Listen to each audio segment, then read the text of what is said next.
Welcome to Duolingo Hindi. हमारे पास भारतीय इतिहास और भारतीय भूगोल पे वीडियोस है। प्रैक्टिस करने के लिए इस चैनल पे आपको 500 से भी ज्यादा एमसीक्यूज मिलेंगे। हमारे सारे वीडियोस में हिंदी और इंग्लिश में एक्सप्लेनेशन और नोट्स है।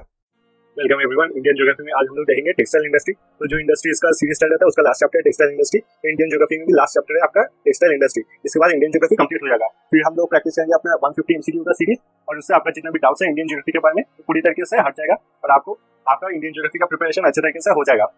तो चलिए स्टार्ट करते हैं इंडियन ज्योग्राफी। इससे पहले मैं ये बता दूं कि आप लोग में से अगर कोई बंगाली लैंग्वेज में ज्यादा कंफर्टेबल है तो वो ये सेम वीडियो बंगाली लैंग्वेज में भी देख सकते हैं। नीचे मैं डिस्क्रिप्शन में क्लिक दे दूंगा, उससे जाके आप बंगाली में सेम वीडियो देख सकते हैं। तो पहले बात करते हैं कॉटन टेक्सटाइल इंडस्ट्री।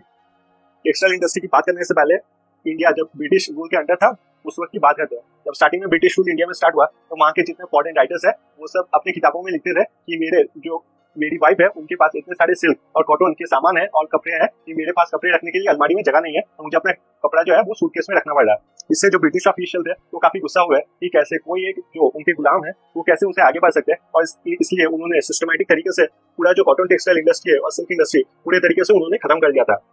आज के दिन में हम लोग देखेंगे कि वो इंडस्ट्री फिर से ऊपर उठ गई है, और ये भी देखेंगे कि आज के दिन में किस चीज का ज्यादा डिमांड है, कॉटन टेक्सटाइल का या फिर सिल्क टेक्सटाइल का दुनिया में। पहले पढ़ेंगे कॉटन टेक्सटाइल के बारे में। कॉटन टेक्सटाइल की अगर बात की जाए तो India is the world second largest exporter of cotton. तो दुनिया में जितना कॉटन एक्सपोर्ट होता है India is the second largest exporter of cotton. अब किसी जगह पे कॉटन फैक्ट्री बनाया जाएगा, इसका क्या क्या डिटर्मिनेंट मतलब क्या क्या देखा जाता है एक कॉटन फैक्ट्री उस जगह में बनाने से पहले। सबसे पहले आता है रॉ मटेरियल। ये रॉ मटेरियल जो है ये तो बहुत ऑब्वियस है और सब फैक्ट्रीज के सामने ये आपको मिलेगा। स्पेशली जो टेक्सटाइल फैक्ट्रीज होते हैं इनके सामने रॉ मटेरियल होना चाहिए। रॉ मटेरियल से प्रोडक्ट बनते हैं और ये फैक्ट्री जितना रॉ मटेरियल के सामने रहेंगे उतना अच्छा होगा और उतना उनको सामान बनाने में आसानी होगा, और ट्रांसपोर्ट का जो खर्चा होता है रॉ मटेरियल को फैक्ट्री तक लाने में वो भी आपका कम होगा। सेकंड हो गया आपका मार्केट। आपका एक मार्केट होना चाहिए जहां पर आपका सामान अच्छी तरह से बिके, और सामान को खरीदने के लिए आपके पास डिफरेंट टाइप्स ऑफ लोग हो। जैसे कि आप मान लीजिए आप अगर वुलन टेक्सटाइल इंडस्ट्री और वुलन फैक्ट्री खोलेंगे तो फिर वो जाके अगर आप तमिलनाडु या फिर केरला में खोलेंगे तो आपका कुछ भी सेल नहीं होगा, क्योंकि उस जगह में ज्यादातर आपका ट्रॉपिकल क्लाइमेट होता है और वुलन जो सामान होते हैं उसका डिमांड बहुत ही कम होगा। इसलिए मार्केट को देख के भी वो कॉटन टेक्सटाइल इंडस्ट्री का जो फैक्ट्री है उसे लगाया जाता है। तीसरा अगर देखें तो होता है मॉइस्ट वेदर, मतलब हवा में आपको नमी चाहिए ताकि कॉटन अच्छे तरीके से उग पाए उस जगह पे और कॉटन से आपका सामान भी बन पाए, इसके लिए चाहिए होता है moist weather. Cotton textile industry की अगर बात की जाए तो मेनली ये 3 प्रकार के होते हैं। पहले होते हैं cotton mills and factories. Cotton mills and factories जो होते हैं यहाँ पर आपके रॉ मटेरियल लाया जाता है। रॉ मटेरियल से आपके थ्रेड बनाए जाते हैं। कॉटन के जो थ्रेड होते हैं वो थ्रेड बनाए जाते हैं। इस थ्रेड से फिर आपका कपड़ा बनाया जाता है। कपड़ा बनाने के बाद इसको पैकेज किया जाता है, पैकिंग किया जाता है इस कपड़े का पैकिंग करके फिर इसको एक्सपोर्ट किया जाता है। एक्सपोर्ट किया जाता है मतलब ये नहीं कि बाहर के देश में एक्सपोर्ट किया जाता है, मतलब फैक्ट्री से बाहर भेजा जाता है, इसे कहते हैं एक्सपोर्ट। ये कॉटन मिल्स और फैक्ट्रीज जो है वो ये सारे प्रोसेसेस करते हैं। सारे प्रोसेस जो करते हैं उन्हें कहा जाता है कॉटन मिल्स एंड फैक्ट्रीज। फिर आता है आपका पावर लूम्स। अगर पावर लूम्स की बात की जाए, पावर लूम्स वो होते हैं जो रॉ मटेरियल्स लाते हैं और फिर रॉ मटेरियल से थ्रेड बनाया जाता है। यही काम होता है पावर लूम्स का। पावर लूम्स नाम से ही आप समझ सकते हैं इसमें पावर लगा है, क्योंकि ये जो मशीनरी बनाती है काम करती है ये इलेक्ट्रिक पावर पे काम करती है, तो इसलिए कहा जाता है इनको पावर लूम्स। फिर आगे आपका हैंडलूम। हैंडलूम्स की अगर बात की जाए तो आप समझ ही सकते हैं लूम्स जैसे इनका काम हो जाता है कि रॉ मटेरियल जो होता है उससे थ्रेड बनाना है और ये हैंड से बनाया जाता है, मतलब ये मैकेनिकल तरीके से बनाया जाता है, और इसलिए जो पावर लूम्स में है वहां पर आपका ज्यादा प्रोडक्शन होता है compare to the handlooms. Largest producer of cotton wood in India देखा जाए तो वो है आपका Maharashtra. Maharashtra is the largest producer of cotton woods in India, और largest number of cotton mills in India ये है आपका तमिलनाडु। ये काफी बार आपके एमसीक्यू में आ जाता है कंफ्यूज करने के लिए। कॉटन गुड्स की अगर बात की जाए तो महाराष्ट्र, और कॉटन मिल्स की अगर बात की जाए तो फिर है आपका Tamil Nadu.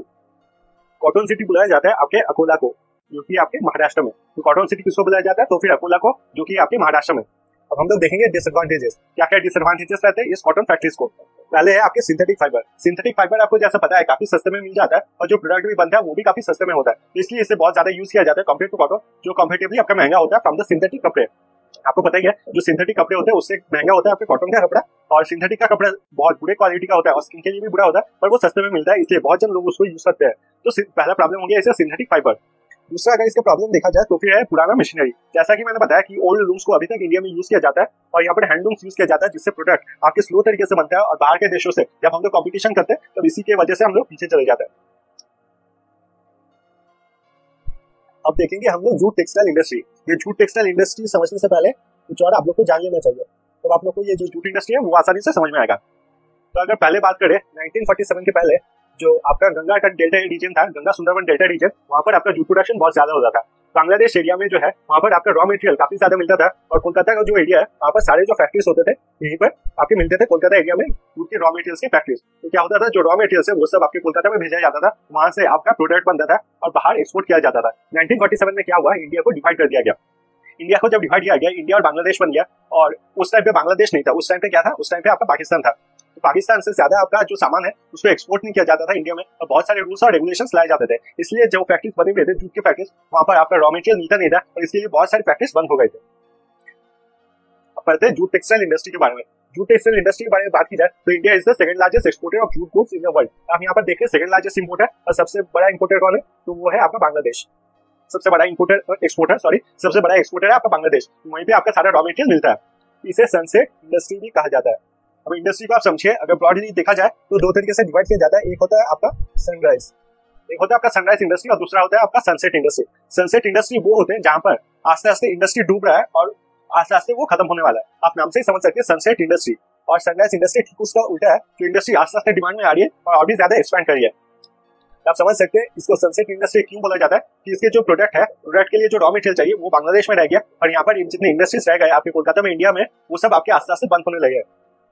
Jute industry just setback, ये तो हम लोग ने पहले डिस्कस किया। जो 1947 में पार्टीशन हुआ, सब रॉ मटेरियल्स आपका बांग्लादेश में रह गया, इसकी वजह से बहुत बड़ा एक सेटबैक हुआ। इतना बड़ा सेटबैक कि टोटल में 112 जूट फैक्ट्रीज को बंद करना पड़ा, कि रॉ मटेरियल्स नहीं थे। 1959 तक 112 जूट फैक्ट्रीज जो है उनको बंद करना पड़ा था।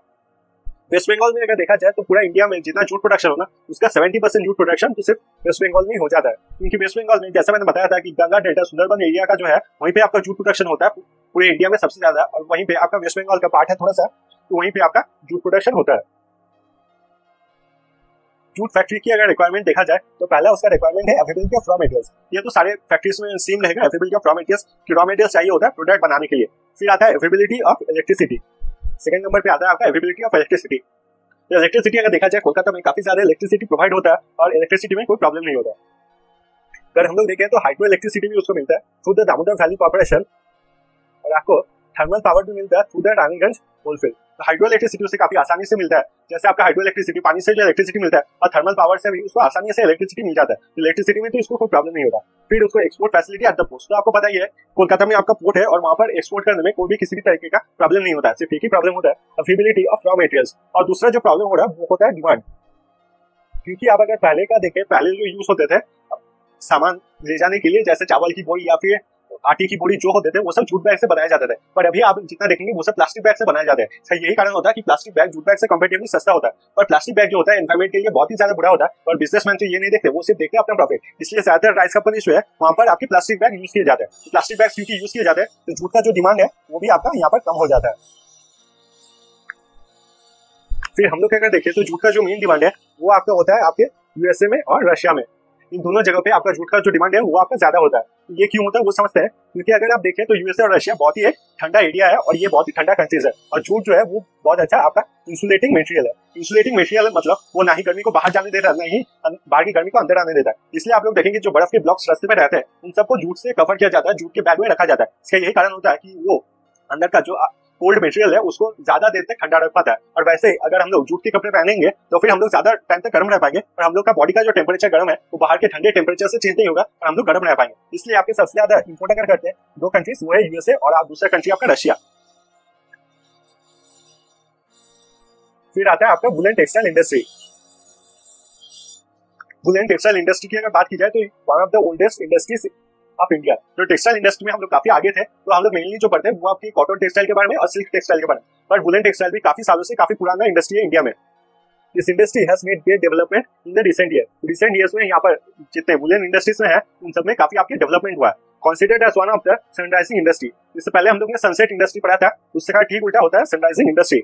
इंडिया में अगर देखा जाए तो फिर आपके सबसे ज्यादा जो प्रोड्यूसर ऑफ वुलन प्रोडक्ट्स होता है वो है आपका Punjab. Punjab is the highest producer of woollen products in India. पर इंडिया में उतना अच्छा क्वालिटी जो वुल होता है वो बनता नहीं है, इसलिए क्वालिटी प्रोडक्ट्स भी नहीं बन पाता है। अगर क्वालिटी वुल चाहिए तो गुड क्वालिटी वुल कहां से इंपोर्ट किया जाता है, तो फिर अच्छा क्वालिटी का जो वुल है वो सब इंपोर्ट किया जाता है आपके ऑस्ट्रेलिया से।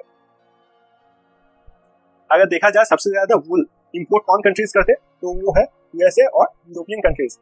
इसका कारण तो सेम है जैसे था आपका जूट का, क्योंकि यहाँ पर भी बहुत ज्यादा ठंड पड़ती है यूएसए और यूरोपियन कंट्रीज में, इसलिए इनको वुलन सामान चाहिए होता है और इंडिया से ये वुलन प्रोडक्ट्स इंपोर्ट करते हैं। अगर प्रॉब्लम्स की देखा जाए तो सबसे पहला प्रॉब्लम है आपका shortage of raw materials. Raw materials का शॉर्टेज हम लोग ने देखा है कि आपका अच्छा रॉ मटेरियल नहीं मिलता, इसलिए हम लोग को पंजाब से आपका ऑस्ट्रेलिया से इंपोर्ट करना पड़ता है रॉ मटेरियल, गुड क्वालिटी वुल। फिर आगे आपका लो प्रोडक्ट। आप समझिए कि ऑस्ट्रेलिया से जब प्रोडक्ट मंगवाना पड़ता है तो ऑब्वियसली उस वुल से जो प्रोडक्ट बनेगा, स्वेटर बनेंगे या फिर जो भी वुलन प्रोडक्ट बनेंगे, वो काफी महंगे रहते हैं, इसलिए लोग ज्यादातर उसको नहीं खरीदते हैं। तो मार्केट में ताकि लोग उसको खरीद पाए और सामान चल पाए, इसलिए खराब क्वालिटी का वुल यूज किया जाता है। तो उस खराब क्वालिटी के वुल से ऑब्वियसली आपकी खराब क्वालिटी का प्रोडक्ट बनता है, पर दाम को कंट्रोल करने के लिए उसी सामान को बनाया जाता है, इसलिए आप क्वालिटी जो है वो काफी लो हो जाता है। फिर तीसरा आता है लैक ऑफ मार्केट। जैसा हम लोग ने वीडियो के पहले ही बात किया कि मार्केट होना बहुत जरूरी होता है। मार्केट मान लीजिए कि इंडिया में जब मार्केट है तब वो ज्यादा प्रोडक्ट सेल नहीं कर पाता है, क्योंकि इंडिया में अगर देखा जाए तो फिर आपका सब ट्रॉपिकल क्लाइमेट होता है और ज्यादातर इंडिया में करीब करीब 12 महीने बहुत ज्यादा गर्मी पड़ी रहती है और आपके जो वुलन प्रोडक्ट्स है उसका जरूरत बहुत कम पड़ता है। अगर आप वही यूएस और यूरोपियन कंट्रीज में देखें तो यहाँ पर ठंड बहुत ज्यादा पड़ती है, इसलिए वुलन प्रोडक्ट्स का भी मार्केट है। इंडिया में अगर देखा जाए तो लैक ऑफ मार्केट सहना पड़ रहा है। वुल प्रोड्यूसिंग रीजन ऑफ इंडिया अगर देखा जाए तो है आपका धड़ीवाल वुल प्रोड्यूसिंग रीजन, और Ludhiana is famous for hosiery products. Hosiery products अगर बात की जाए तो हमारे घर में जो बेडशीट, पिलो कवर ये सब होते हैं, इन्हीं को बोला जाता है आपका होसियरी प्रोडक्ट। फिर हम लोग देखेंगे सिल्क टेक्सटाइल इंडस्ट्री के बारे में। सिल्क की अगर बात की जाए तो this is the second largest, India is the second largest producer of silk after China. तो चाइना के बाद India is the largest producer of silk in the world. तो सिल्क की अगर बात की जाए तो सिल्क मेनली आपका 4 टाइप का सिल्क होता है जो मिलता है। मतलब नेचुरल सिल्क आपके 4 प्रकार के होते हैं। एक होते हैं आपके मलबरी सिल्क, दूसरे को कहा जाता है मूंगा, तसार और आपका एडी। तो अगर म्यूगा सिल्क का देखा जाए तो म्यूगा सिल्क सिर्फ और सिर्फ आपके इंडिया में मिलता है और कहीं पे नहीं मिलता है आपका म्यूगा सिल्क। पुराने दिनों में अगर बात की जाए तो ये माना जाता था जो सिल्क के कपड़े पहनते हैं वो काफी शाही परिवार के होते हैं। तो जितने शाही परिवार के लोग होते थे उन्हीं को अलाउ किया जाता था सिल्क पहनने के लिए, कि वो माना जाता था कि सिल्क जो पहनता है उसका स्टेटस काफी आपका हाई रहता है। तो इंडिया में अगर देखा जाए, इंडिया में कौन सा स्टेट में सबसे ज्यादा सिल्क टेक्सटाइल प्रोड्यूस होता है, तो वो होता है आपके कर्नाटका में। कर्नाटका में सबसे ज्यादा आपका सिल्क टेक्सटाइल प्रोड्यूस होता है इंडिया में। और अगर इंपोर्टर देखा जाए कौन कौन से देश है जो सबसे ज्यादा इंपोर्ट करते हैं इंडियन सिल्क, तो है आपके यूएसए और यूके। तो पहले हम लोग ने पढ़ा था कि जो कॉटन फैक्ट्रीज है उन्हें कितने सारे प्रॉब्लम के थ्रू जाना पड़ता है, पर अभी भी हम लोग अगर देखें तो सबसे ज्यादा इंडिया से जो टेक्सटाइल एक्सपोर्ट होता है वो आपके कॉटन टेक्सटाइल ही है। कॉटन टेक्सटाइल सबसे ज्यादा वर्ल्ड में भी फेमस है। इंडिया का जो कॉटन टेक्सटाइल है वो सबसे ज्यादा वर्ल्ड में भी फेमस है। तो आज का वीडियो बस यहीं तक था। अगर आपको इंडियन ज्योग्राफी का कोई भी वीडियो अच्छा लगा हो तो काइंडली मेरे चैनल को सब्सक्राइब कीजिए, इससे मुझे काफी सपोर्ट मिलता है। थैंक यू सो मच ये वीडियो देखने के लिए। मिलेंगे अगले वीडियो में।